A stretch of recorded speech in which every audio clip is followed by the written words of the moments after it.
మరో ప్రధానమైన వార్త చూసుకుంటే సాక్షిలో 65 నో పదవి. సో 65 ఏళ్ళు దాటిన కాంగ్రెస్ నాయకులకు నో పదవి అంటూ కూడా ఒక క్యాప్షన్ తో సాక్షిలో ఉంది చెప్పొచ్చు. 65 దాటితే కాంగ్రెస్ పార్టీలో కీలక నిర్ణయం.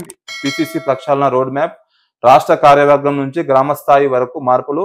10 ఏళ్లకు పైగా పార్టీని సేవ చేసిన వారికే ఛాన్స్. జిల్లాకు 2 చొప్పున పరిశీలకులు. రాష్ట్ర స్థాయి పరిశీలకులకు సమావేశంలో నిర్ణయం. సమావేశానికి ఆలస్యంగా వచ్చిన వారిపై వెంటనే వేటు.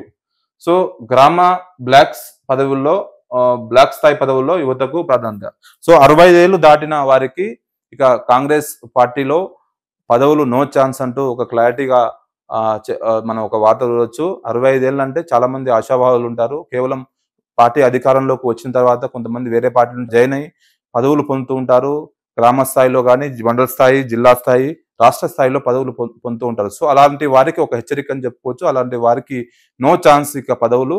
10 ఏళ్ల నుంచి పార్టీకి సేవ చేసే వారికే ఛాన్స్ ఉంటుందంటూ ఒక హెడ్లైన్ చెప్పుకోవచ్చు. నిన్న మీటింగ్ కూడా జరిగింది. ఈ మీటింగ్ లో కొంతమంది ఈ మీటింగ్ కు ఏదైతే రాష్ట్ర వ్యవహారాల ఇన్ఛార్జి ఏదైతే మీటింగ్ ఉందో ఆ మీటింగ్ కి లేట్ గా రావడం ఇన్ఛార్జ్ మీనాక్షి నటరాజన్ ఆగ్రహం వ్యక్తం చేసింది. ఆలస్యంగా వచ్చిన వారిపైన వెంటనే వేటు వేసినట్లు తెలుస్తోంది. సో 10 ఏళ్లకు పైగా సేవ చేసిన వారికే పదవులు ఉంటాయి. జిల్లాల వారీగా ఇద్దరు చొప్పున పదవులు ఉంటాయంటూ ఒక స్పష్టమైన వార్త మనం చూసుకోవచ్చు. కాంగ్రెస్ పార్టీకి చాలా మంది సీనియర్ నాయకులు ఉంటారు, ఎప్పటి నుంచో పనిచేసే వాళ్ళు ఉంటారు.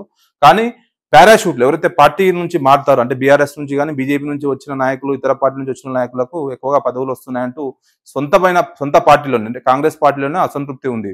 సో అలాంటి వారికి చెక్ పెట్టేందుకు మీనాక్షి నటరాజన్ ఒక నిర్ణయం తీసుకున్నారు. సో ఆ నిర్ణయం ప్రకారము 65 ఏళ్ళు దాటితే వాళ్ళకి పార్టీ పదవులు ఉండవు.